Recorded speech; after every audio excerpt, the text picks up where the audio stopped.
Hello, everybody. Sorry for my computer malware function, or whatever we're going to call it, dysfunction. Joining me tonight live, I am so grateful, Susie, for you to come on board. This is the second time that we have spoken, and where we've come from when we've first spoken to what you have put together. Now, I am so proud of you, Holistic Cancer Mentor. Thank you. Holistic Cancer Mentor, like, so good. I am so proud of you, to the journey that you've been on, that you've taken, which we're going to run through a little bit tonight, and where you've got yourself to now. Can you please get out your diary, and next year, this time, can you fit me in now? Because, I think there's going to be a lot of people wanting to have your attention. Thank you. I'll definitely, and I would like to interview you one day as well. Yes, anytime. So thank you. I've got to crawl before I walk, though. Well, and I'm a technophobe, so this is going to be an interesting journey for me. Well, you've just seen me stuff up completely. Yeah, well, my nana brain doesn't cope well with this stuff, so it's going to be a steep learning curve. Well, talking about being a nana, right?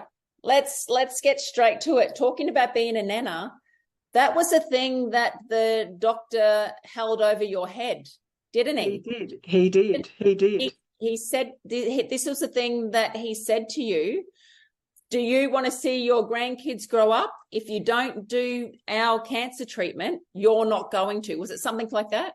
He could tell that I was not wanting to go down his path. Although I didn't say it outright, I asked some very pointed questions, which I think he kind of got the gist. And he just turned around to me and said, do you want to see your grandchildren grow up? Well, that was like a red rag to a bull. And at that stage, I didn't have a lot of motivation to get better myself. I was going to ride the ship down because that's kind of where my head was at the time, and it was kind of an easy way out. And but that kind of got me motivated, because that said, right, I'll show you. And for the first 5-6 months, that was kind of what kept me going. Yeah. So let's backpedal a little bit. Mm-hmm. Okay, let's backpedal, telling your story, which is like a beautiful story. You've gone through some hardships. Major hardships. Yep. Major hardships. Mm-hmm. And then get smashed with you've got stage 3 breast cancer. Yeah. Do you want to talk us through that a little bit? Right. Well, I had, at the stage when I first started noticing things, and I had a unique type of cancer that it actually involved the nipple. So my first cue was the problems with the nipple. So it was very visual. It wasn't like I could feel anything. And then I sat on it thinking, I know what it is. Just let's see what happens. And then, of course, I ended up feeling a lump, and I thought, maybe I better get this investigated. And I dragged my feet. And then, of course, there was a backlog from COVID to have a mammogram, and I did ask for it to be urgent, which is what I was told by the doctor to do. And the earliest they could put me in was 5 weeks. And I was to have a core biopsy and so forth. And so I sort of thought, oh, well, it just delays the inevitable. And I just kind of took it in my stride, to be perfectly honest with you. And it was no surprise. In fact, when I had the mammogram and the core biopsy, the radiologist straight out told me that it was cancer, and it was just a matter of getting the pathology results back to find out the details. So then when I heard the details, it was kind of like, oh, this is a dose of reality. And I was then referred to a breast surgeon, who then referred me to an oncologist. And of course, when this happens, you're on this fast track to everything, but you barely get any time to think. And in the meantime, I'm still trying to work and keep life going. And I didn't tell anybody other than a couple of closest friends. I just needed to get my head around it first. I didn't even tell my family, because that was the tough part, was announcing that to the family. Off I went on a bit of exploring to sort of, okay, well, if I've got this, what am I going to do? Where do I start? I had a friend who was very supportive and fed some information to me, got myself started on a sodium bicarb protocol. Made some inquiries with a cannabis company that, I can't mention that online, but got onto some stuff straight away, which I have to tell you, by the time I got to surgery about a month later, I was so relaxed. It was just lovely. So it took 5 weeks Mm-hmm. to get in for a screening Yep. for a mammogram. And Yes. everybody knows that I am not a fan of. Well, I didn't want to go down that path, nor did I want a biopsy, but I didn't know what else to do. Had Yeah. no idea what else to do. But I'm kind of glad I had it, in the respect that at least I knew what I was dealing with, and it was HER2 positive and estrogen positive, and of course HER2 is not a good one. They also don't paint a very good picture with Paget's breast disease either, and I just figured, I'm not reading all of that, I'm not getting hooked into all of that. My body will do it differently, and from the outstart I think I just had this mental attitude that and I had a serious talk to myself that it's just, well, I'm not going to buy into that. So I thought, I'm just going to take this bit by bit. Let's go and hear. I also knew of an integrative doctor as well, but I couldn't get into him. It took 5 months to get into him. My son found a naturopath because I wanted IV vitamin C infusions. So he found a naturopath who, by coincidence, he knew, but by coincidence happened to specialise in cancer. So he got me onto a whole lot of supplements, and also got me on a contact too, so I could have THC suppositories as well. So there was a lot of stuff. It was costly. The supplements were costly. I don't tell a lie there. I was able to pull out super because of my age. Now, a woman, single on my own, I don't have a lot of super. So I figured, well, it's do or die. Just take it, just do it. So I pulled my super out to actually fund my journey. I did. So before this, your marriage broke down.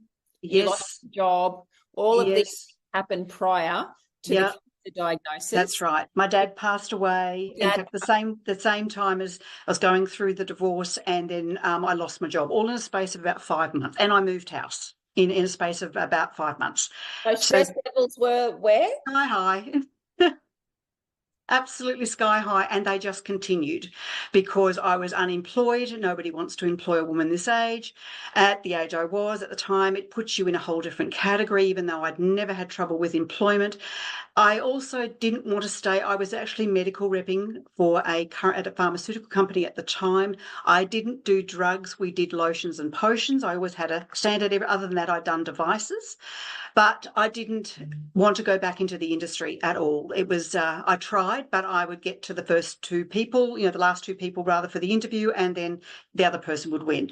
That was really, but I think they gathered perhaps my heart wasn't in it, because it really wasn't. And your background is nursing. That's exactly right. I'm an old hospital trained nurse, so that doesn't count for much these days, but I'm an antique nurse. But the knowledge has stood me in great stead, because I have worked in oncology back many years ago. I never, ever wanted to go down the path of chemotherapy. I saw what it did, and radiation for that matter.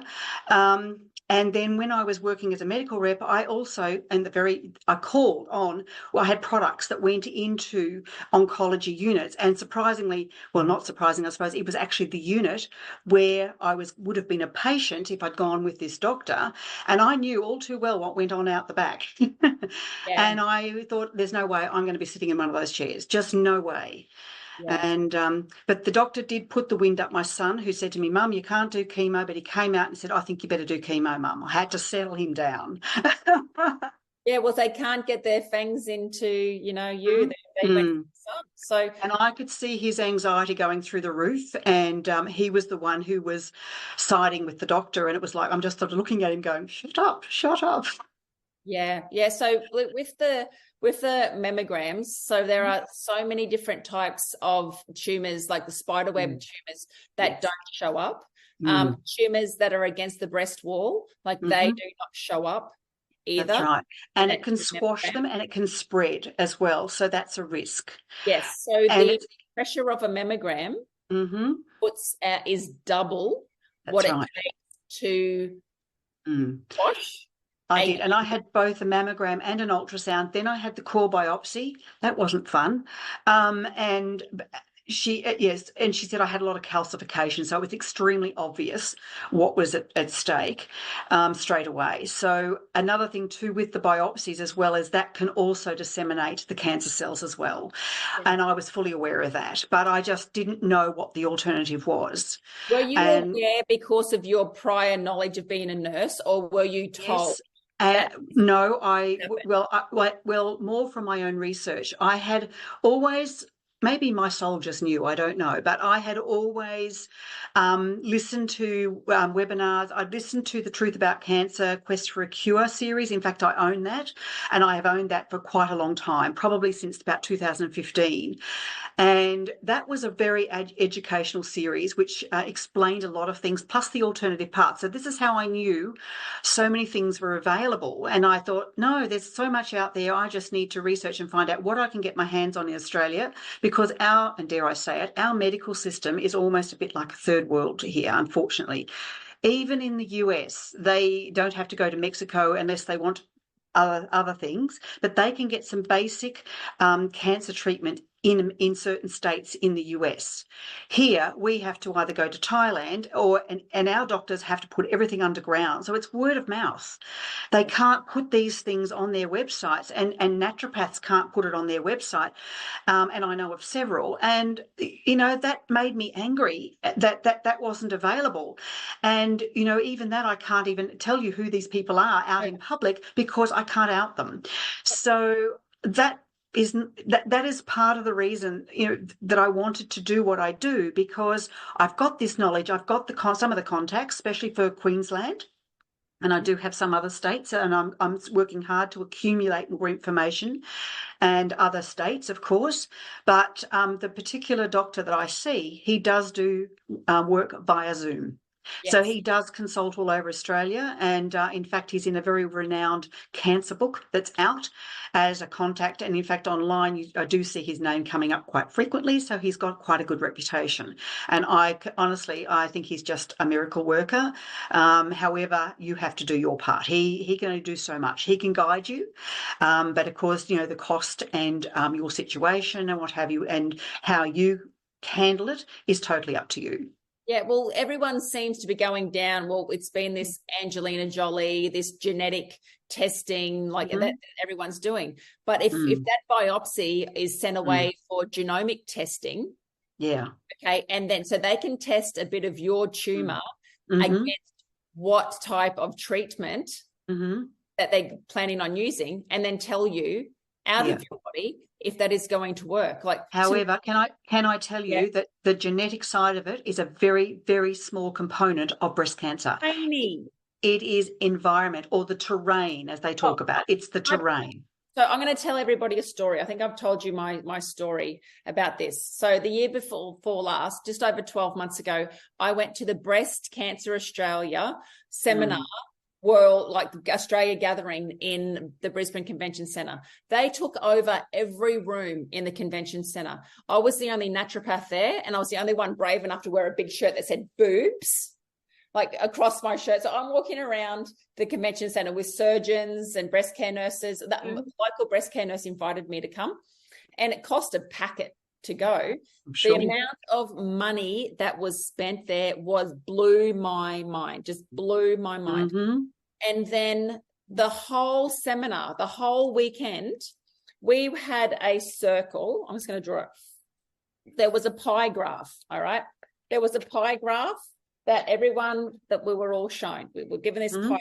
And then we had a percentage put in for the BRCA and the HER and the HER2, like this. The whole time we were talking about these percentages here, BRCA, HER, and the genetic. It got to day 3, and I was sitting next to a surgeon who on day 1 didn't want to talk to me because I said to her that I've never worn a mask. She's all, and I said to her, okay, I know that I'm just a naturopath. I said, but the whole time that we've been here doing seminars is, should we just remove one of their breasts, or should we let them remove 2? But talking about all this, talking about this genetic stuff, I said to her, I know that I'm just a naturopath. I said, but to me, this is a pie graph, and all we're talking about is these bits here. Can you tell me anything about this? And there wasn't even a little arrow that said other. This part didn't have a heading. Anything. I said, can you tell me about this? And she's like, oh, no, well, we know what that is. I went, oh, perfect. Do you mind telling me what that is? She said, other factors.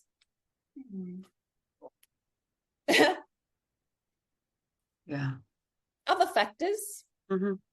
not proven. Mm-hmm. Nothing to do with the environment, nothing to do with Mm-hmm. the water, nothing to do with Absolutely. the air, nothing to do with all Mm. these fake estrogens that our Mm-hmm. body is filling up Mm. on ridiculously, like Mm-hmm. all the plastics, like That's right. nothing. Oh, And there's nothing there too about toxic emotions and emotional baggage, which plays a huge role. And I'm testament to that. yeah. Yes, nothing. Mm. Cut. Can I just tell you another quick little story? I had a Yes. cardiologist who, of course, because if I went down the path, excuse me, of chemotherapy, it would affect my heart. So they had to bring him in. Now, I have a pacemaker, which I no longer need. And that is another story as well. However, his wife is an oncologist. So he saw me just after I'd had my mastectomy. And then, of course, I went back for a pacemaker check last year. And he looked at me sort of funny and he said to me, "Did you have chemotherapy?" And I said, "No." He said, "What have you done?" I said, "Oh, lots of things. Diet was one of them." And he never asked any more questions. It was like, "Oops, we won't go there." They're not even interested. They're No. not even interested. My surgeon and they must have been talking to each other, but both the oncologist and the surgeon gave me a 30% chance of surviving 5 years. Now, I'll admit I've only been in remission for 6 months. And yes, I've only been on this journey for 20, or I've been, yes, 20 months. Or 7 months in remission, I'm counting now. But and I don't take that for granted, but I'm a work in progress, and I will outstrip that. I just know I will. Absolutely. And I just know I cannot take my foot off the pedal. I have to keep going the way I'm going, and I have to keep the balance in my life. So but they just put the fear into you with those statistics. Yeah. Yeah. But we've got other statistics Yeah. that aren't allowed to be told, or That's like right. they can't And come if out of. you get onto websites like Radical Remission and Chris Beat Cancer, there are people out there who have done it. Metastatic cancer who were on death's door, who are still alive today. It can be done.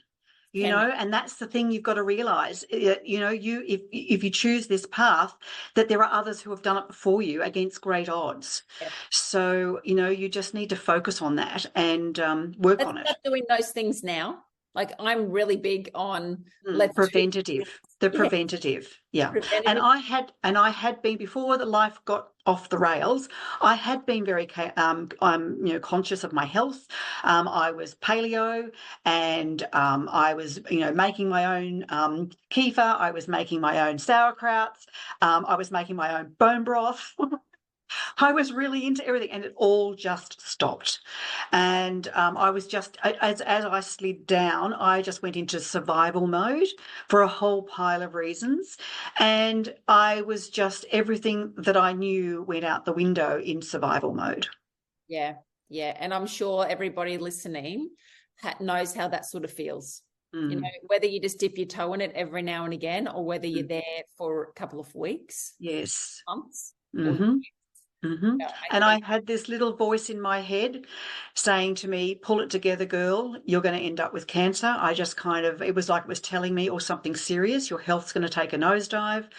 And I thought, yeah, yeah, yeah, I'll be right. I'll get there. And I did tweak some changes, but I was drinking regularly. I wasn't alcoholic, but I was having a glass most days, or even a glass or two, which I knew I needed to cut out. But it was my time to sort of at the evening to settle me down, that kind of thing. So I knew that was, and I was overweight. My weight just crept up and up and up, and I'd never been this happy. Not even pregnant was I that heavy. So I'd never been, even my mother, who's 92, kept looking at me, "But you're so big." I said, "Yes, that's what antidepressants do, Mum." yeah. So it does come from a place of not being happy. Absolutely. Mm-hmm. Yeah. Yeah. And so now you are feeling the best you've ever felt. And you honestly say cancer has saved your life. It has. I'm grateful for the journey, because without it, I probably would have just slid right down. It was inevitable, really. I I needed that tap on the shoulder to do, to do that change. In fact, I spoke to the lady the day I actually got the protocol for the sodium bicarb, and she actually said, "Well, darling, this is a major tap on the shoulder for you." And I said, "Yeah, it is. It is." And I can honestly vouch for that one. It really has. And I just wasn't sure that I could make it out of the abyss that I was in. I I just thought I'll just take one step and I'll just keep going, just a little bit at a time. I made changes in increments. And by the time I got out of hospital, I thought, right, I'm going to hit this hard for 90 days. Now, part of that came from watching the Chris Beat Cancer Square One program, which a friend loaned me her copy to actually listen to. And so I got that while I was at home after hospital. I got stuck into that. And I thought, right, this is what I'm going to do. So I just got into that protocol. I thought I can give it 90 days to hit it hard. Now, I'm not saying that was easy. Let me tell you, got to the point where I didn't enjoy any of my juices, any of my salads, anything. The food was driving me nuts. It was boring. It didn't taste nice. I wasn't making things for taste. I was just doing it. It was for health. Yeah. And I actually was given some advice by she'd been my beauty therapist back in the day when I could afford one. She had overcome ovarian cancer. Now, she was 22 and they told her she didn't have surgery. I was really concerned for her because my best friend's sister had died of ovarian cancer. But this girl she was under a naturopath, and she made it to the other side. They told her she'd never have children and that she would probably need IVF.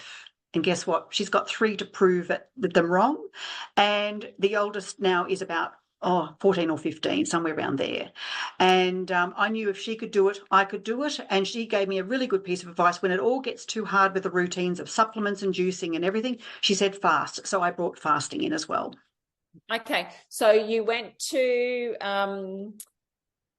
hospital, and what surgery did you have to have? I had a mastectomy with 10 lymph nodes taken under the arm, 4 of which were positive. So that was concerning as well, because I realised that that it was, it was out of, it had moved away from the site, and I had to work extra hard for that, because even if you have chemotherapy and radiation, it does not kill the circulating tumour cells, which is cancer stem cells. So this is one of the reasons that, chemotherapy just knocks out your immune system. Absolutely knocks out your immune system, and it leaves you in a very depleted state. And then you've got to get your immune system back for it to do what it needs to do. And what hope of getting the cancer stem cells? There are things you can do to actually get rid of the cancer stem cells, and so they're the things. A lot of antibiotics can take 3 years for you to get your gut health back. And imagine what chemotherapy does. Yes. And in fact, it was interesting because I had rounds and rounds and rounds of antibiotics because I had really bad asthma. And I was on prednisone as well, and I kept getting chest problems all the time. And I'd had many, and because I can't take penicillin, what they were giving me wasn't working. So I literally had like 4 rounds in a row to try and get on top of it. And then they had to keep tweaking the antibiotics. So in those years leading up to it, I also had that as well. So that was not a good thing either. No. And there's a lot of gut health that yes been proven. And I knew that too. So that's where that 30 days of blitzing it with what I wasn't enjoying, I knew was actually working towards helping with my gut. But can I tell you, I was a bit hit and miss with taking my asthma meds when I came out, and guess what? A month after it, I didn't need them at all, and I haven't taken them since. So good. So the protocols that you teach in your holistic cancer. Well, I don't do medical advice, nutritional advice, or psychological advice, but what I can do is point you, because everybody's journey is unique. There are diets out there that some want to go into the juicing and that type of protocol, and then perhaps continuing with being vegan, gluten-free, that type of thing. And then there's others that will go into keto. However, if you choose the keto path, it must be done properly. And there is a book that I can recommend. I have got a lot of books and things you need to read. You need to educate yourself. You can't fly this on your own, and so that's something I can also point you to, those directions. You have to listen to what's right for you. This is really about listening to your gut. And I know I actually was palled up with a girl via the cannabis clinic who was struggling on her own. I desperately wanted to talk to somebody else doing this journey in Australia. So we were actually connected, which was wonderful. And she's never had her tumour touched, and she wants to shrink it. Now, she's got a work cut out for her, and she'll be the first to admit that. But doctor advised her to go and have at least have it looked at and have it removed. She has chosen not to do it because that's her feeling and her journey. And I really honour her for that, because it is very much, this is happening to you, and you have a say because it's your body. So it's not my place to tell anybody, you need to do this, you need to do that. I can suggest and I can give you paths. Go this way or this way or this way. Here's any of these things, Susie. Like, yeah, like you said, we're funneled. Oh, absolutely. And people have got funneled. Yeah. And people have no idea there's an option out there. They're just fearful. I've got this big C. Oh dear. Yeah. Okay. So it seems that like you found your lumps, and then you got yourself to the diagnosis. You found out what was going on. You decide, because all this time you were pretty low. I was. You were pretty low. And then it was just that one thing when the surgeon said, we're doing this, or you're not going to see your grandkids grow up, that just put that fire in your belly. It did. To say, I'm doing this. Yeah. And I said to Mum, I'm going to give it a red hot shot, and either that or I'll die trying. They were the words I said to my mother. And I think at that stage, that's probably how I was thinking a little bit. I was just going to try. And that's not the word you use, but that's beside the point. But that's where I was. So the other interesting thing too is the doctor, both the oncologist and the surgeon recommended that I actually go straight into chemotherapy with just really heavy duty dual Herceptin and another heavy duty chemotherapy for 4 to 5 months, and then have my mastectomy. And I said, but why would you do that? I said, you give me chemotherapy, I'm in a depleted state immune-wise, and then you're putting me into a hospital full of germs and giving me surgery. What if I got an infection? He said, well, you've got a point there. So I said, why are you choosing that part? And he said to me, because we want to see if the chemotherapy is working and if we need to tweak it. And I felt like saying, I'm not a lab rat, thank you. A lab rat. I was just silent and I just let it go. Oh, yeah. I'm sure he didn't look like he appreciated my comments, let me tell you. Oh, you should have gone, oh, thank you. Thank you for, how do you want to put one in this arm and one in this arm, and let's just do it. Let's just run it all at the same time. Hey? Absolutely. Yeah. And then the surgeon said to me, and then the surgeon says, do you want me to put a port in while you're under the anaesthetic? I said, no, thank you. No. Not having one of those. So brave, so good on you.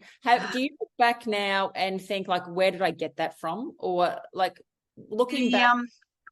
I do, but it was interesting because I think I had this conflicting, there was a part of me just goes, hell or high water, I'm going to do this. And then there was like, oh, hell, am I going to do this? So I was back and forth. I talk about a roller coaster because this journey is a roller coaster. And it was up and down. And then there were days where I'd think, yep, I can do this. I've got this. Oh dear, no, I haven't. This is just a bit rough. Can I hang in there? I'm over this. Give me a glass of wine. God knows I need it. It was that's kind of where it was at. So it was a bit rough at times, and especially you don't want to talk to your family. You don't want to tell them how you're feeling because they want to, see you positive and yes, you can do this type thing, and you don't admit to friends. And in fact, one of my friends, I did admit to her about 12 months later about some of my rocky mindset stage, and she said, I had no idea. She said, that never came across because you're putting up that face and the brave face, which I think a lot of people do because it's an internal battle, but you don't want to pull them down because they're your tribe and you need them to bring you up. But they're worried about you. So it's a hard journey. And that's the other thing too, is being available to talk to people who are traveling that journey, and they can say, you know, this is how I'm feeling, and not feel like they're, you know, they can be honest. And, you know, it is a tough road. And that's where I can say, well, try this, try this, try this, because, you know, it is hard to keep yourself in that space. And I didn't get some really big shifts, to be honest with you, until I actually started to get some work on my emotional detoxing side of things, as I call it. Doctor refers to it as the software. Yes. And he said, I can help the hardware, but you've got to work on the software, was what he used to say to me. And I loved that. I love that. So I started that in the December of that year. So I was about 6 months into the journey by that stage. And I can honestly say that through December and in through to about February, I just turned this mammoth corner. And from then on, it was just, I was off and rolling. I was just, yeah, I was in a very different headspace. Even friends said, you can see the difference in you. It's just, you're like a different person. And it was like something just clicked in my head. So the 90 days, let's talk about the 90 days that you yourself, you're like that 90 days. Did you have it on a calendar? Did you have those days? I did. And from the time you'll laugh, because from the time I was diagnosed, I did know a little bit about this 90 days. So from the time I was diagnosed, I ate all the rubbish, drank all the wine that I had in the house. I thought, I'm getting rid of everything. There's no temptation, and I can just do it. I also prepared, so I had stuff ready for when I got out of hospital, so I could just hit it. So the 1st of July, because I actually was operated on the 20th of June, 22. So I started it on the 1st of July. That was so it was in chronological months then. And yeah, it was, and I started to detox in that time as well, and that was not a pretty picture, let me tell you. I was a bit cocky for the first month, going, oh, this is not too bad, just a bit of headaches. And as we went along, it got a little bit more in earnest. And the other thing I did too was I actually purchased a Spooky 2 Rife machine, which I still have today, and it's here beside me, which I'm running now on remote. I don't have the money for the full system. However, it works a treat, and it's doing its job. And then Doctor actually has one for himself. So he was able to say, do this program, do that. And he's actually walked me through it.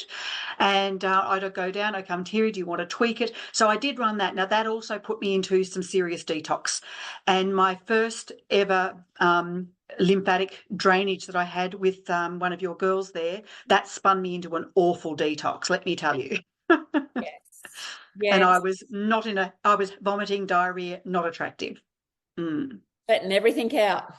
Absolutely. Absolutely. It had to come out. It did. And I had several occasions of those. If I knew what I knew now, I would know how to offset that, but I didn't understand it at the time. So I've learned a lot about that, and coffee enemas are my friend.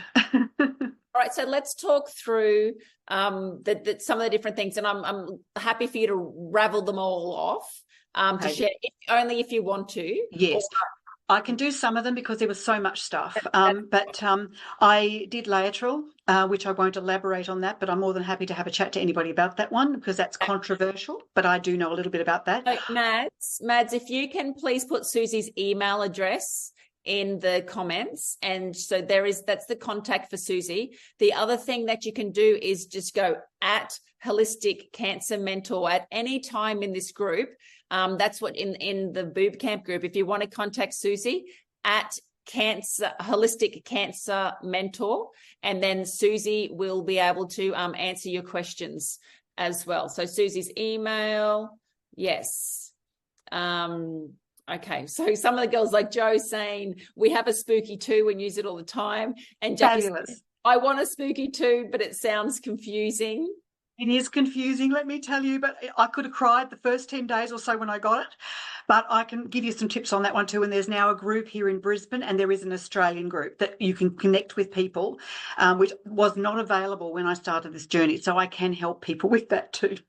And let's just put it out there and say that you're only charging $80 for a consultation. For an hour, and then you can book. Yeah, you can actually book a series of 3, and it's 215. Because sometimes you might get so far, and you'll go, okay, let me put that into practice. And oh yes, I'm stuck. Come back. Okay, I've done this, but I'm struggling with this. Now, where would you suggest? Yeah. And I can say, well, have you done this? Have you read this? Where have you been? What have you done? So, yeah. I just want everyone to be mindful of how much effort that you have put into this. Okay, and how much value you have to offer. So I just, please, anyone, like if you are going to email, please don't email like any questions. Susie is going to offer like a 15-minute get to know her chat, but please just book in with her for the hour for the $80, because for $80 for all of this knowledge that this woman is going to pass on to you and help you with your journey, just respect her time and like what she's been through. And for $80 for a starter, Susie, it's amazing. Good on you. Thank you. I do have a website, which you will see on my Facebook page. However, the website has just gone live today. It is not perfect. My photo is not where I'd like it to be, but I'm going to get a professional one. And the links don't work very well, and especially don't actually email me through the website because it's not yet connected. We've had some major issues there. So please just... soon, and it's just a little bit... It will be. Just bear with me. And the booking site's not up because, this old nana can't figure out the technology, but I'll get there. That's why I said, give this girl 12 months and I'm lucky I've got your phone number. Thank you. But you see me in the clinic too, so you don't need my phone number. Okay, so run us through your top. Well, let's run through a little bit of your journey of what you did and how much weight you've lost and how much you've changed in that. And then we're going to run through your top 3 free things to do on this. And I just wanted to come in and say a lot of these cancers now are estrogen driven, and estrogen is in our fat. But not all of them, not all of them. But yes, not all of them, no. However, it still doesn't hurt to be able to get that estrogen out. So that forms part of your detox, and that's something that I will explain that to people. And again, that's daunting in itself because, suddenly you've got to get rid of all your plastics, you've got to look at your cookware, and you'd be surprised where the plastics turn up. If you wear panty liners or are using, your average women's products, they are often laced with plastic particles. Who knew? Yeah. That's exactly. So so that's another thing. When I was diagnosed with having all of my fibroids, I had a belly full of fibroids, one the size of a grapefruit. I had no idea, and they said, "Oh, okay, well, these can dissipate when you go through menopause because your estrogen levels drop." I had a test done. The test showed me that the estrogen that I had were the xenoestrogens, were the toxic estrogens. That's right. Bad ones. So makeup, skincare. Yeah, and it's simple things, everything you put on your skin. So it's in a they're like hidden toxins. Yeah. So much. All right. So let's run through what some of the things that you did. Well, I'd have to put diet first because, both the cannabis clinic and my naturopath wanted me to go vegan and gluten-free straight away, which I have to tell you, I was prepared to go vegetarian. I thought vegan was a bridge too far. However, I have stayed vegan, and that's been my choice, and I've actually really enjoyed it. I've learned to work around it. I found recipes that work. I also then made a decision to stay predominantly raw. It was hard during winter, so I did do the Hippocrates soup, which is part of the Gerson recipe, which is also in the Chris Beats Cancer program. So I'd have that at night. Awful stuff, but that's okay. It was doing the job. And he talks about this giant salad. Well, I had no imagination, because I was trying so hard to get all the crucius vegetables in it and get all the garlic and the onion and all the things he talked about. I've now got it took me a little while to work it out. So I can always advise you what a great way is to do that giant salad if you want to go down that path. So as I said, it was a very tough road because I was a bit primitive, only because I didn't know. I would have a very different approach approach now. I'd go into it very differently, knowing what I know now. You learn from experience. My naturopath didn't want me to have fruit, and that's a common thing you'll see when you get onto a lot of because you want to cut the sugars out. So that meant just vegetables, no fruit, and the only fruit he would allow me was pawpaw. And he put me on herbs, liquid herbs, of which pawpaw was one of them, coincidentally. He did things like wormwood and I'm trying to think of the other ones now. I can't think of it, but there were other things. In our Vita Cleanse, like we do Is that it? gut cleanse, yeah. Yes, because I knew he was working on parasites and he was also looking at gut health. And he also had a formula called cytotoxic blend, or cytoblend he called it, which had curcumin in it and just a million and one supplements in the one. Wasn't a cheap powder, didn't taste very nice, so it would go in my smoothie because I would have the juice. I couldn't do the juicing on the hour because of my sodium bicarb protocol. You have to be on an empty stomach and then you can't eat anything for 2 hours afterwards. I was also put on proteolytic enzymes, which was part of my laetrile/B17 protocol as well. So I had to have this really strict routine, and I literally ran to a strict schedule, and that does your head in as well, let me tell you. So I did that. Then I later brought in fasting. I'm trying to think. I would have gone SEACT as well, except that it was required to be on an empty stomach, and I thought I can't fit this into my routine. However, I've got that SEAC, the sheep sorrel, the SEAC is in our sea minerals. Is in our those sea minerals were one of the things my naturopath put me on. But my doctor has now since tweaked it and put me on fulvic acid from Fulvic Acid Australia. And look, it's brilliant stuff, fulvic acid. It really is. So he switched me across. I have kept the sea minerals because when I do my infrared saunas, and I have a niacin protocol which doctor has put me on, and that's not for the faint-hearted either, let me tell you. Yes, so he did encourage me to buy my own infrared sauna, which I have.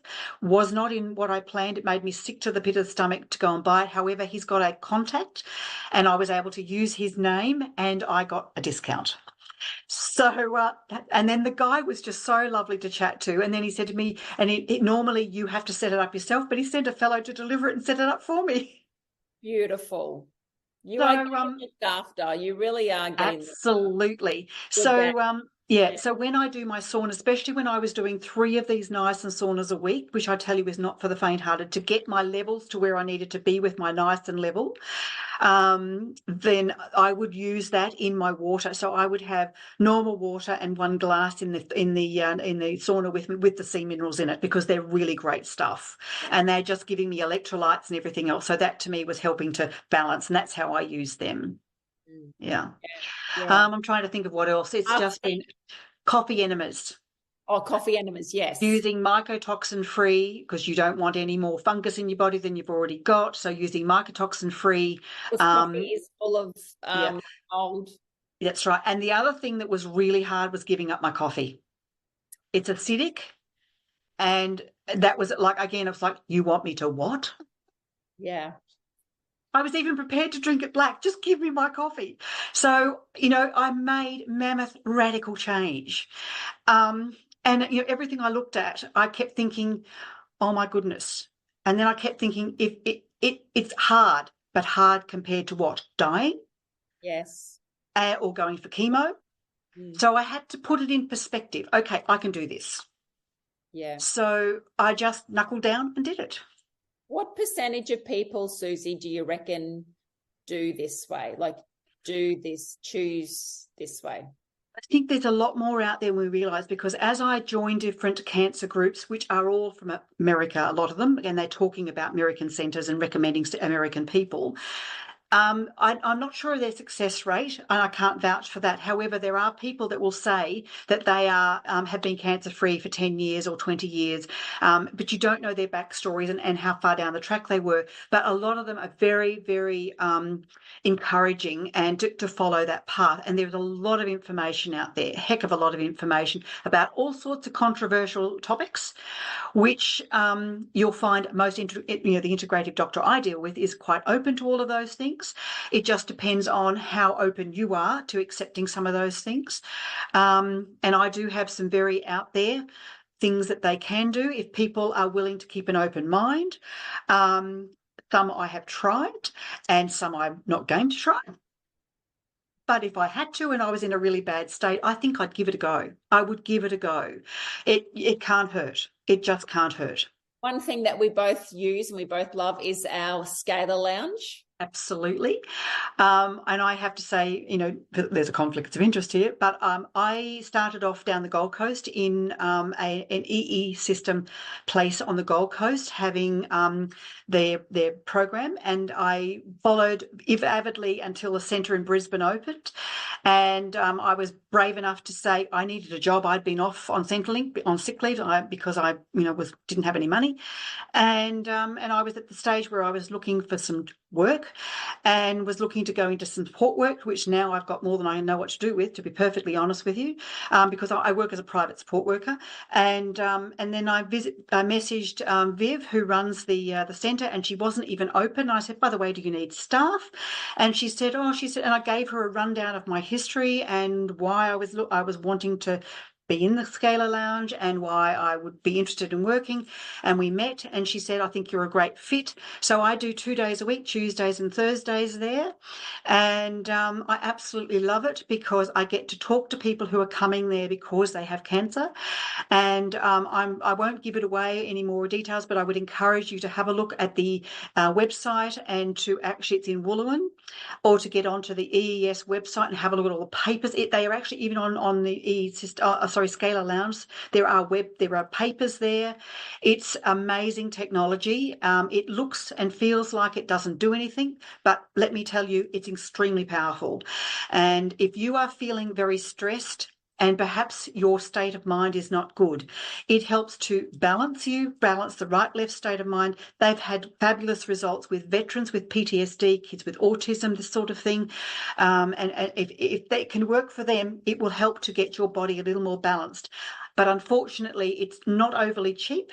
But Viv is open to creating a cancer package because that would be something she would talk to you about. It's not on the website, and I don't think she's even got that organised. It's something she has just loosely discussed because we've got somebody coming there at the moment who is in desperate need of help, and she has asked people to contribute because we're doing our bit as a business, but she's still got bills to pay too, unfortunately, and she can't rescue everybody. But she's helping out with this young person, and she is asking people to donate to help. And believe me, she needs help. But it's a wonderful place. And if anybody would like a trial session, I can give them a discount code, which will give them 20% off. So at least that would be a benefit for that, to just go and try and come on a Tuesday and a Thursday, and you can have a chat to me. I'll come next time I'll come on a Tuesday or a Thursday. Yeah. Yeah, it's because I'm going because of my brain tumor. So that's another story. Yeah. My goodness. Another story. Okay. Right. So, all right. So Scalar, and let's talk about lymphedema. Yes. Okay? The swelling. So 1 in 20 women who have lymph nodes removed will end up with lymphedema. And they can also have restricted movement, as I heard you mention last night. Now, I was given exercises to do, which I have to, and I've got cording under my arm, which I had to massage and tell you that didn't feel nice. But again, it comes down to how persistent you are with the exercises, and also your surgeon, I guess, too, and how they were removed and what have you. But lymphedema is a very real issue. They told me not to do hot baths. I don't know if anyone else has been told this. No one told me. I mean, I was stunned when she told me. And so she said, no hot baths, wasn't allowed to have blood taken in that arm, or my blood pressure taken on that arm. Well, I've got no veins in my left arm. Everything's just, the one in the right arm doesn't even do tourniquet. It's so good. And so again, I went, so I said to her, look, I'm going to be having infrared saunas. Where does that rate? She said, what's an infrared sauna? And I said, it's dry heat, but I said, and she said, oh, probably not. And I said, well, I'm going to do it anyway. And she just looked at me. And yeah, so I talked to my doctor about it, and he said to me, well, I don't think you've got a problem. Just go and do it. So I did. and I have blood taken from that arm too. The biggest risk is infection. There's no education. 20 years behind. Well, I even gave you her contact number. This is the lymphedema nurse to have a chat to. She wasn't even interested. See, they're closed. They're blinkered vision. Yep. I rang. I know. They won't talk to me. No. And no.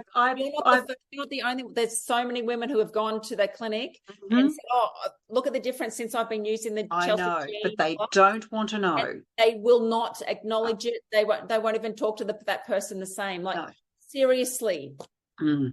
And look, she saw me because I mean, I lost all up 38 kilos. I have put a little bit back on, but I lost 38 kilos. And most of that came off literally in the first 3 to 5 months. It just off it went. And it was like, I'm back. Yeah. And but a lot of stuff got shed with that. I have put a little. I've come back and put on a little bit more now. I'm sort of back to where I probably was before this journey all started now, which is it's a nice place to be. But it was a drastic way to lose weight, but it got to the point where I enjoyed my fasting days. They were like I would do 72-hour fasts, and I was doing that weekly. So I would do my juicing and my protocol for this was in that last month because I was just overeating. So I'd do that for 4 days, and I would fast for 3 days. Eat for 3, fast for 4. That's how I did my last month on my 90 days. That was just my choice. And you know what? It gave me a holiday. There was no mess from cleaning up the juicer. There was no mess from cleaning up my Thermomix. I didn't have to make that salad. I wasn't enjoying. So just having water and just water, loads of water, absolutely loads of water. And of course, my little bit of sea minerals in the water. Yeah. So kept that going. So yeah, I didn't even take my supplements. So it gave me a holiday. I did my superior soda. My bicarb soda. I'll talk about that later. But I did that. I did my superior. The soda protocol. And I did my sea minerals and I did nothing else. But it gave me 3 days where I had a holiday from the routine, and I got stuck into meditating and listening to music and kind of just putting it. I also did hyperbaric chamber as well, which I would be in the hyperbaric chamber for 90 minutes, and I would be listening to either Ho'oponopono at the time. Does everybody in here know Ho'oponopono? If you don't, I will give you a link. If you can spell Ho'oponopono, I will give you the link for the free training for Ho'oponopono. It is, I love you. I am sorry. Please forgive me. Thank you. And I do it the other way around. Please forgive me. I'm sorry.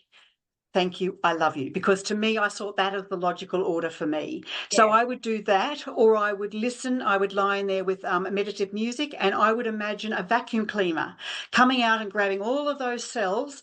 And sometimes you'd get a bit bored, so I'd imagine it was like I was sweeping it, and then it was like a high-powered hose, and it would come in from my head, and it was just work the way out the toes, and then it was off and gone into the universe. Yeah. When I stand under the shower, I see the water coming down onto me, and I see it brush, and it runs down the drain. And then it goes down the drain, and it go out over the bay, and then all through Stradbroke Island, and then out to sea. Yeah, I figured when it went down the drain, it was no longer my responsibility. It was gone wherever it needed to go. That's the way I looked at it. So, so there's lots and lots and lots of things you can do along those lines. So I really got stuck into that with that mindset. And so that was really in that first 6 months. But I still, even though I had that up and down yo-yo, the other thing too, when I started to learn about Ho'oponopono too, was the box breathing. With the breathing. So he would talk about sitting in the sun. So I sat in the sun because I have a little tiny apartment I live in, very tiny, and I don't even have a balcony in my apartment. So I would sit in the sun near the window, and in the mornings, and it was winter, so it was really lovely. The sun comes in beautifully in the winter, and I would sit there with my eyes closed, and I would do the box breathing. And one of the things I noticed in the early days too was that I was often breathless.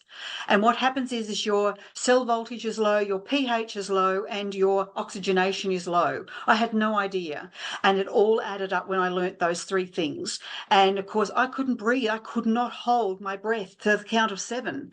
It was really hard, and I would run out of breath, and I couldn't breathe it in.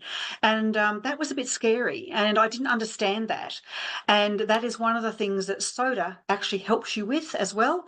And of course, also Scalar Lounge will help you to oxygenate your blood and to improve all of those things. It definitely picks up your cell voltage, which I should mention. Actually, that's very important because it's 20 millivolts or less is what you have when you've got cancer. To get into your body into healing mode, you need to be 70 to 90 millivolts in order for your body to get into a healing mode. That doesn't happen overnight. Okay, you do need repeated sessions. I would highly recommend overnights if you can afford it. And I'm happy to chat to anybody that is curious about that, because it's great for all sorts of issues. But I mean, of course, we're talking cancer tonight, so I'm really promoting it for that. Yeah. So, well, I've got my my Blue Shield, little device that I take for prescription. We've got our Blue Shields like in the house, in the clinic. We've got our Blue Shield, so everybody who comes into our space is fully protected. And and I actually have the Organ Effects medallion. It's actually tucked in my bra. I've now got this lovely, convenient little pouch in my bra to store all sorts of goodies, including my medallion from the clinic as well, which they have one that you can wear as well. And I've got that, so I have it all, and I have my house protected as well. And but I would love to afford the Blue Shield because I know how good that one is, but it's just not in my budget at the moment. Yes. Frequency healing is the next healing. And that's another thing I did. Part of my emotional detoxing that doctor actually recommended was a lady called Jody, and I did biofield tuning with her. Now, I had 5 sessions with her, and that was my first section in December that I did 5 sessions with her. She said that was a minimum that she would recommend. So I committed to 5. And just even though with the biofield tuning, and look, if people would like a video, I can send a YouTube video about it, because honest to God, there was a huge turning point. I can remember one day driving to the organic markets on a Sunday morning and thinking, I actually feel happy. I felt lighter. I felt happy. And I'm going, I haven't felt like this in years. And that was just with the biofield tuning. And then I committed to counselling again he's got 2 ladies he recommends. One is a psychologist, so you can get money back through Medicare, but I chose to go with this lady because there was something about her that was my instinct, and I knew I was going to need more than 6 sessions, which I could get through Medicare, and I just liked her, something that I was about her. And so I did EFT. So I did my first session down the coast with her, and then she did the rest by Zoom. And I can tell you, I have never worked with a counsellor in my life that's been worth being a counsellor. To be perfectly honest, to me, I saw it as a waste of time. I just went round and round in circles. It was a talk fest. Not with her. Okay, and she just blew me away because she was so organised. I never had to stop and think about, what am I going to talk about next session? She had this list. And it was just like, and then she'd just pick up where we left off, and she was so efficient. I got my money's worth, real and truly. And I got some major ahas out of it, of patterns in my life and various other things as well. And I really wanted to work on getting that stuff out, because I realised my software was so corrupt, it wasn't funny. So it is an important part. And if you're going to head down this journey, if you don't get your software on board, forget it. Really, truly, this journey may not be for you. And there are a lot of ways to do it. Ho'opono was my first start, because that didn't cost anything. So I went down that path, and we're running late. I can see the time. Just tell me. It's fine. If people want to go and put the kids to bed, they can come back, or they can watch tomorrow. Replay. Yep, true, I guess. Yeah. So, but I knew that I had to deal with that corrupt software. So Ho'oponopono was my first way of working with it, and I still use that today. But I also do the EFT tapping. That taught me so much about the tapping.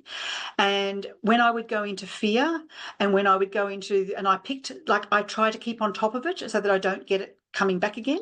And I work very much on the fear till you're channeling new pathways in your brain, the way your brain operates.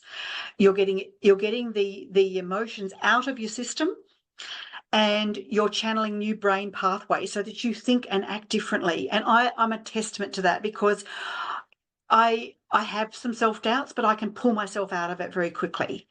And at the moment, my self-doubt's more about how I'm going to do this. And that Oh, technical, geez, what have you done, Sue? how do I get my email, Chelsey? How am I going to get this done in time? But you turned How up to do this? and you're here. And we do have a couple of questions, Yeah. as well to get through. So one of them was, do you think that they wanted to do the chemo and the radiation to shrink the cancer before they operated? Was that the logic behind that? That was not what he said to me. It was purely to see that they had actually got the right, because with her too, it's quite a tricky type of tumour. And so he wanted to make sure that they were using the right chemotherapy, and that he didn't mention anything about shrinking the tumour, because the bottom line was I was going to have the mastectomy. So that was a non-event really, I guess. So I guess that's probably why he didn't mention it, but it was more about making sure that he had the right chemotherapy. And he did tell me I'd be sick. I wouldn't be able to get out of bed. I said, hey, I live by myself. Who's going to look after me when I'm vomiting and got diarrhea and I've got a mouthful of ulcers? What am I going to do? Also does that to me when I come and go have a lymphatic massage anyway. Yes, exactly. But at least it's short-lived. I mean, if I did have, I think I might actually, to tell you the truth, I think I actually had to postpone my first one because I had my first herpes and I thought I was dying. Seriously, I thought I was dying. And then the second one, it came, and then I went a week later and it set me all off again. I also had a Bowen treatment as well because she was working on my scar. Again, absolutely brilliant. This lady's not your average Bowen lady. And that set me off as well. So your body can be in a very fragile state when you're going through this detoxing phase. So it's, I can tell you what to do to help head it off at the pass. Your intention was, I'm getting rid of this. This is Yes. detoxing. You are so strong with that intention. The body's like, okay, get rid of it. Yeah. But I was doing a lot. I really was doing a lot of stuff. And I guess the body, was just shedding it all out. So, and doctor also did circulating tumour cell blood test. Actually, my naturopath ordered it. It costs a small fortune. And then the doctor did a second one. And then after that, he said to me, there is absolutely no clinical reason why we should be doing any more. He said, it would be wasting your money. He said, your markers are all in that low category. He said, your inflammatory markers are all low. He said to me, there is nothing to indicate that you have got cancer. He said, yes. He said, at this stage, you keep that going. And he said, and I'm seeing him 6 monthly. I'm not quite sure when that's going to end, but I'm seeing him 6 monthly. But he said, you stay there. He says, you're fine. Yeah. And just keep doing what you're doing. He's tweaked my regime for the protocol to keep going.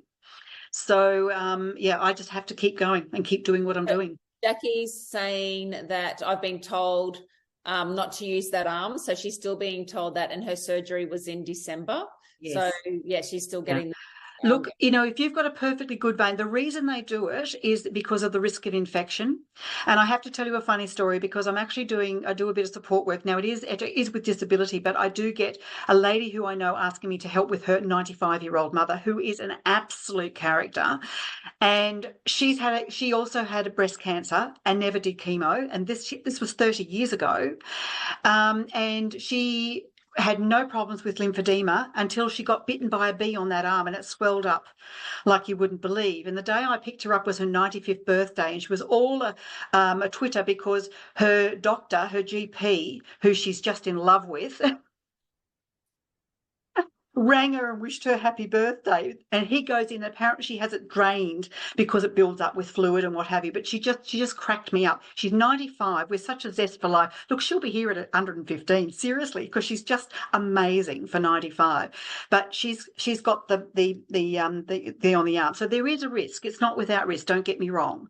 But you be sensible. But for me, when they take 6 vials of blood when I go for my blood tests, I don't want them struggling. And when I had my IV the vitamin C, they were persevering out of my left arm. But when you're going weekly and you're having mammoth doses of vitamin C for over a 2-hour period, you know, the poor veins were not coping. And I just went, that's it. I don't care. Use my right arm.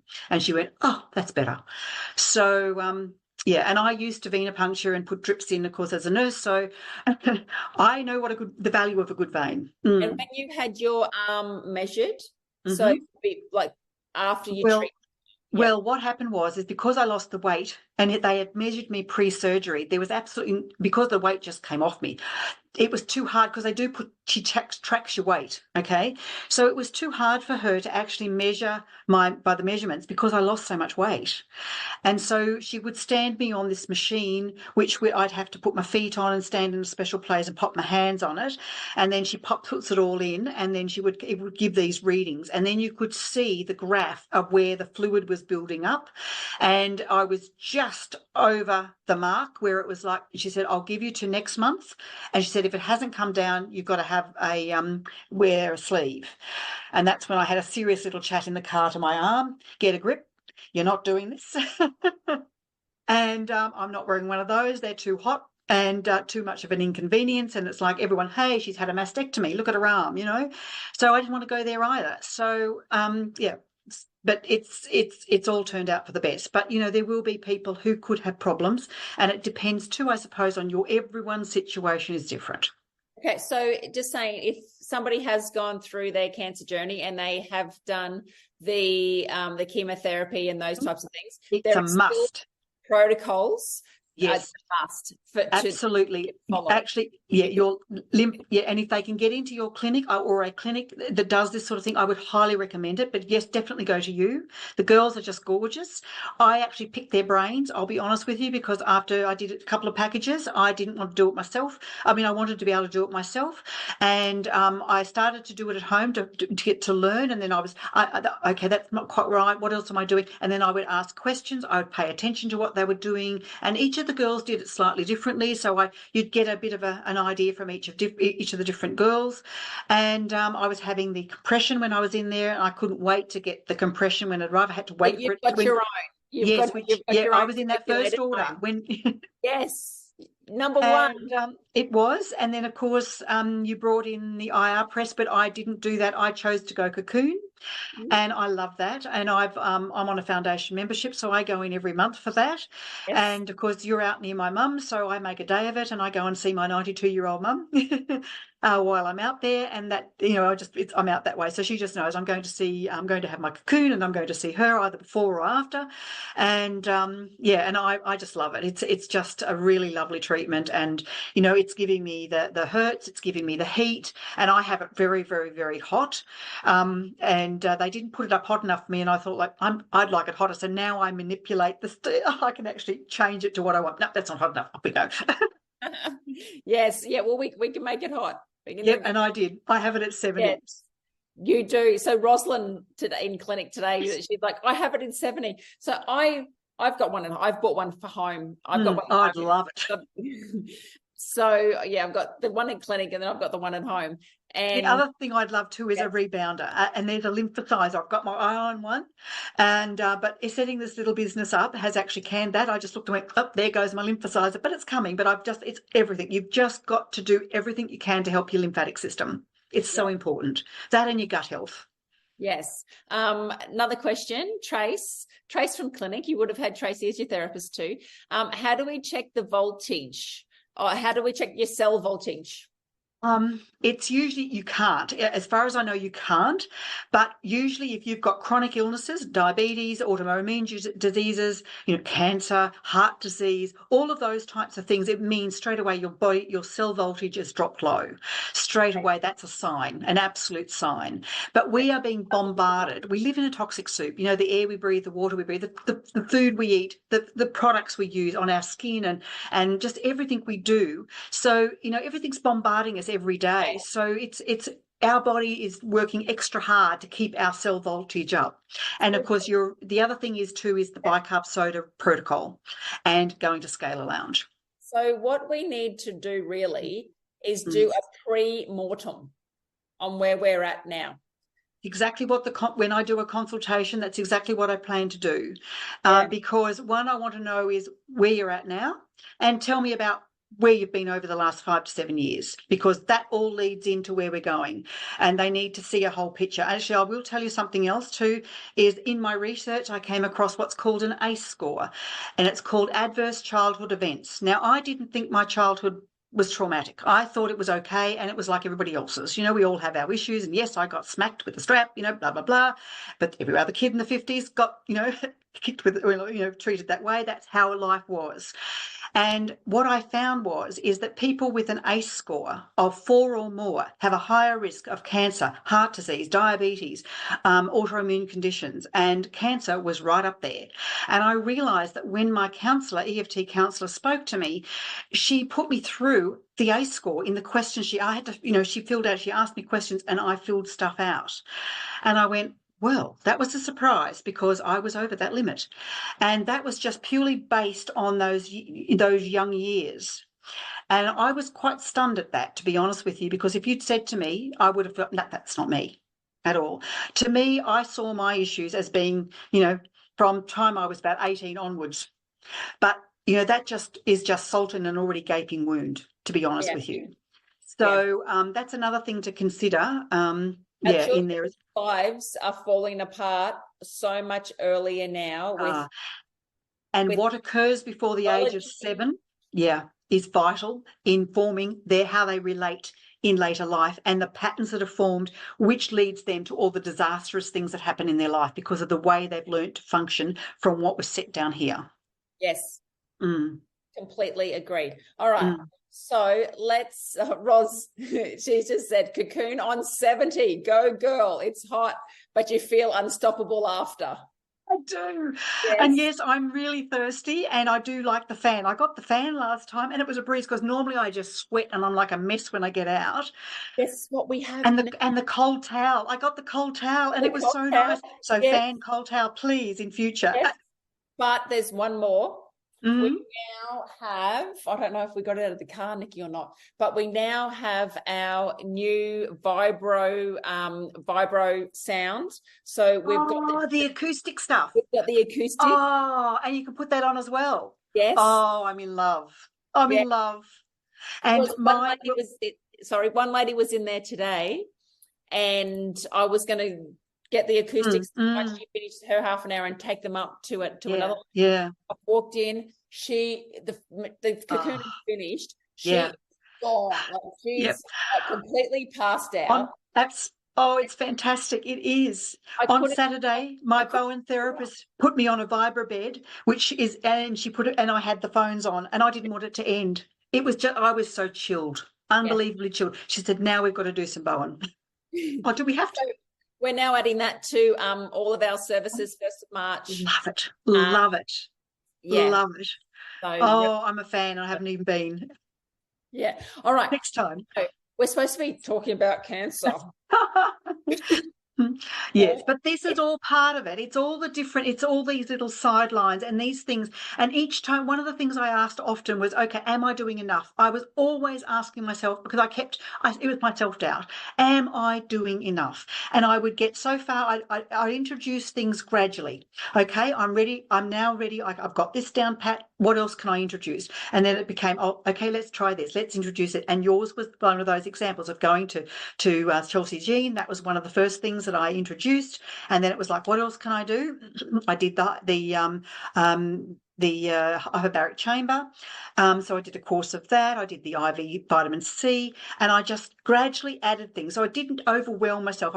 I thought, I'm not going to overwhelm myself. I'm going to do things as I can handle it. Yes. So, and then that would finish, and okay, what am I going to add in now? That's finished. Okay, what am I going to do? So I went through stage by stage, and little by little, you've got your routine down pat, and it becomes, and it was lovely when I wasn't working, because I'd have what I called healing days at home, and literally it was full time. I also had a terahertz wand, which I was using as well. So I would do my meditation, I'd do my coffee enema, I'd do my terahertz wand, I would, do my box breathing, I'd do my ho'oponopono. And it would take me all day. And then I was doing all my raw stuff. So, by the time you cut up your reach, it was a full-time job. And that was hard to let go of in lots of ways, because raw did take quite a bit of work, but it was so worth it. And I felt great. Plus, I knew it was going to help my gut. And then slowly by February, I then converted to, this was 2023, I converted to vegan and started to slowly introduce things. And now doctors allowed me, he said I can have some meat if I wanted in my diet. I can have some eggs, but I can't have dairy still, and I can't have gluten. I've got to stay away from all of that. So, so it's changed and morphed as time's gone along. So, yeah. Okay, so run us through a day now in Susie's life. You don't want to know. I get up in the morning. The very first thing that I do is I have a shortcut meditation, a very shortcut meditation, because something's better than nothing.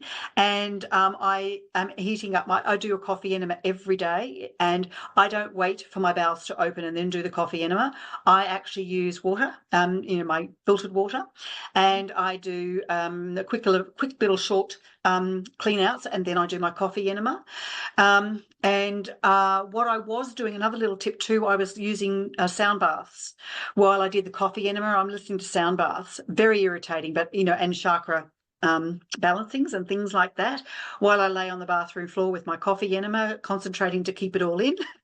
Yeah. That gets better with practice. Some days it's messy, some days it's good.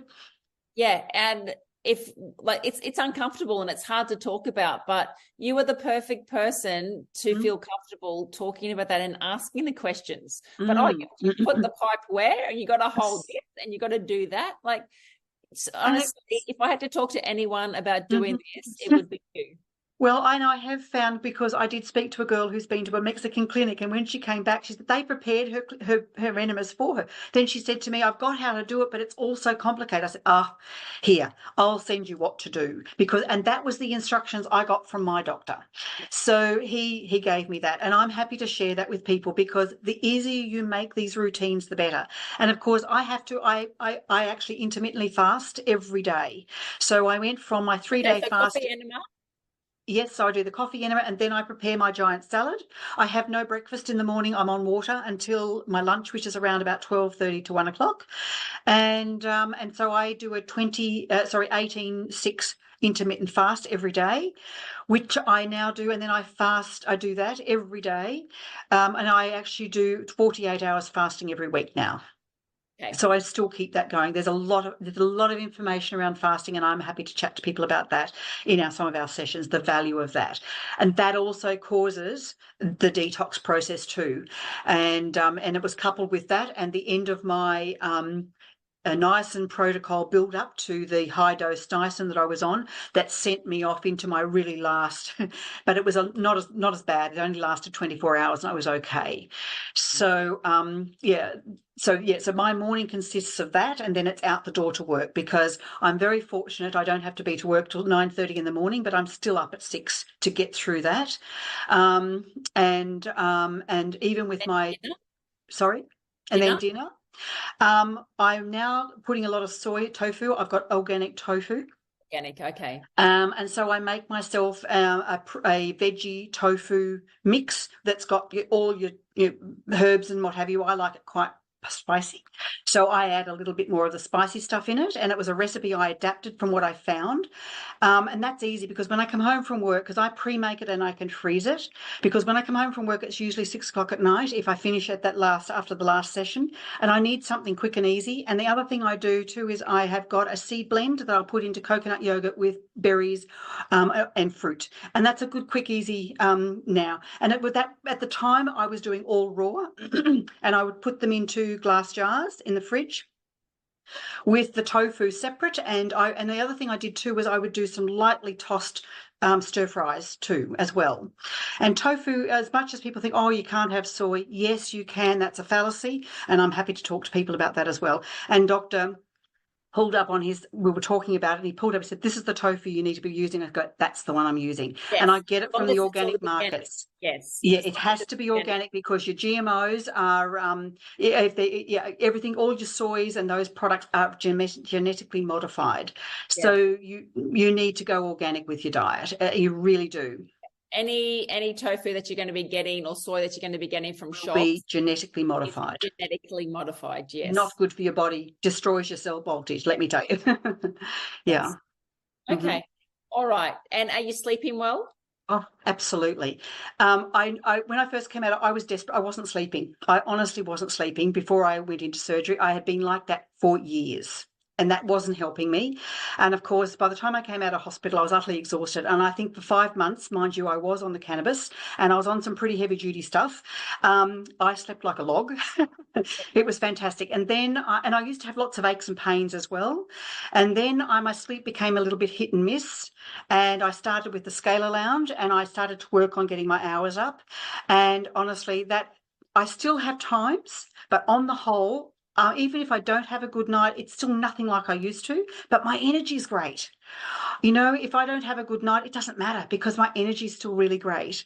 And which I think is testament to where your cell voltage is and to where your body is functioning as well, and how it handles things. Yeah.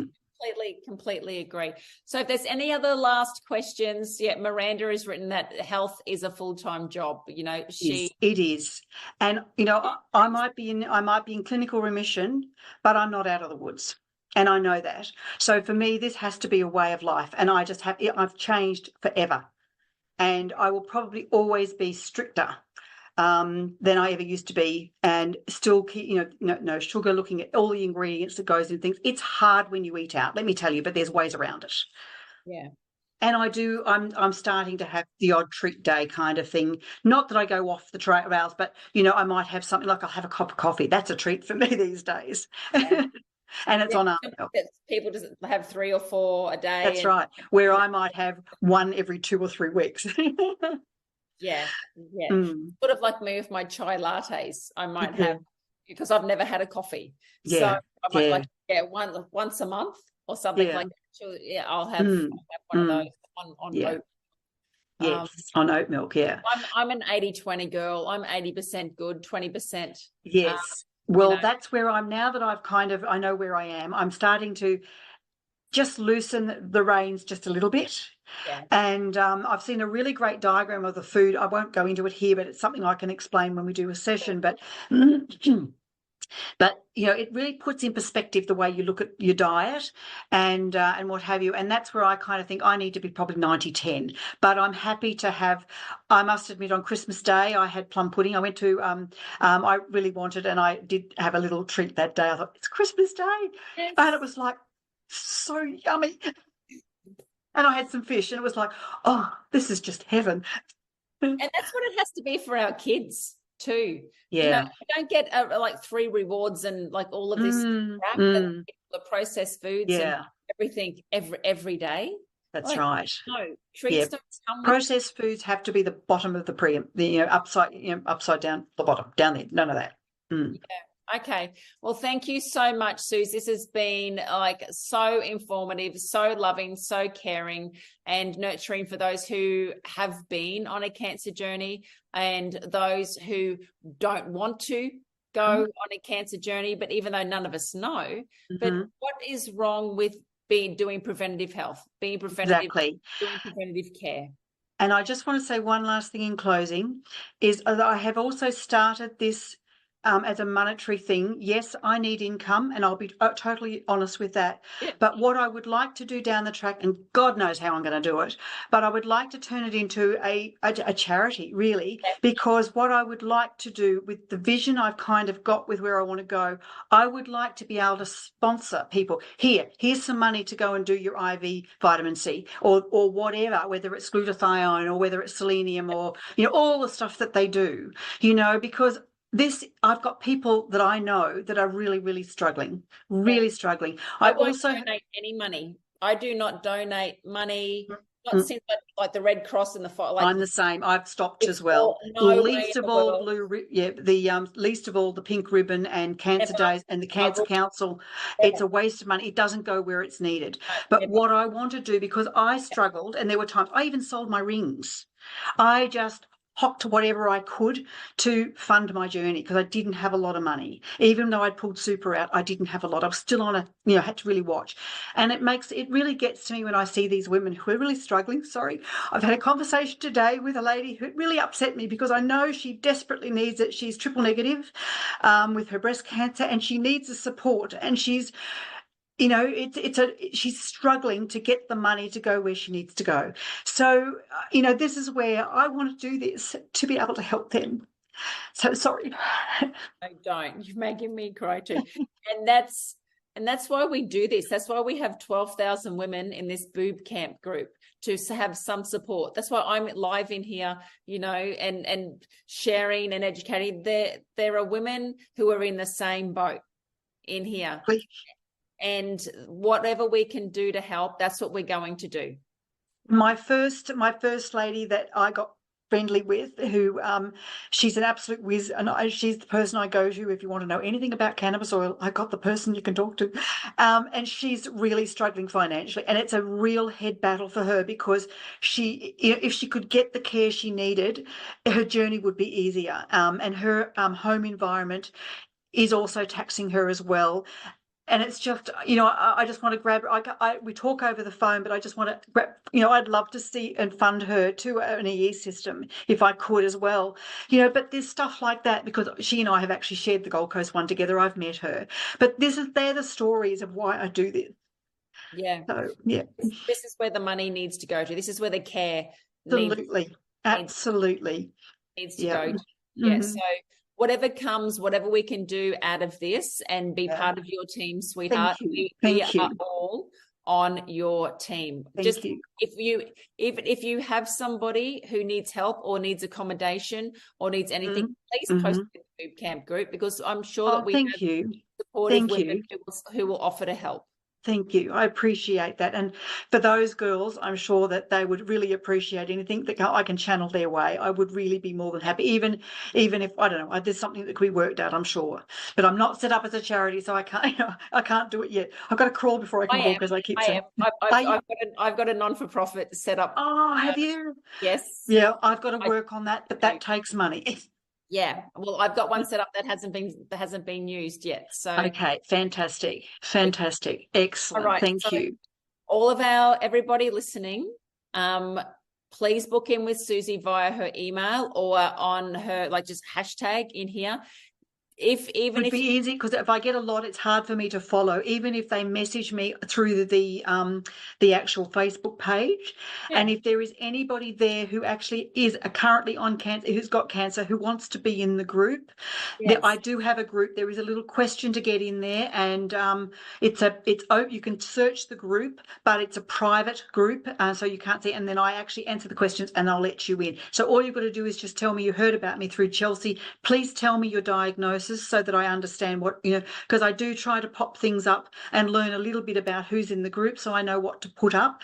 I want people to be interactive in the group, but everyone in my group's pretty shy, bar one lady who she has a wealth of information. Trust me, she really does. And I just wish she'd share more, but that's my opinion. Yes. Okay, so what we'll do is we'll put the link to your group. I actually haven't given you that link, but if they contact me, I can send them. Yeah. Yeah. I've given the link to the page. Oh no, if they message me, I can do it. Yeah, or I can send it to you. Let's do that. Okay. I love you. Thank you. Everybody on here in the comments has just how brave, how inspirational, what a powerhouse. Like everybody in here, the comments are just absolutely, the love is running out straight towards you. Thank you. Okay. You've done absolutely, amazing, Suze. Take a breath now. Give yourself a pat on the back. Thank you so much. We all have a start, starting point, and the pressure that this to get on tonight. I know that you have, you know, it was to try and get the website at least up. So, girls, I'm not going to answer you tonight, and I'm at Scalar Lounge tomorrow. Give me a break. And then Friday morning, I've got my fellow that I do some disability work with. I might be in a heap after that. You just don't know. But I will get back to you. Please be patient. Yeah, I can't wait, and I love having you part of in this Boob Camp group too. Thank you. Thank you. Okay. All right. Thank you so much, everybody, for joining in. And this has been, you know, a really great three nights Boob Camp in January. The Monday night we ran through all of the education with the lymphatic system. Last night was action and all the different things to take. And then I love getting these personal stories and like feeling the heart and you know, connecting with real people, but also how you're going to help the world. Like me, I'm just looking about that. Australia. We're thinking global, honey. We're going global.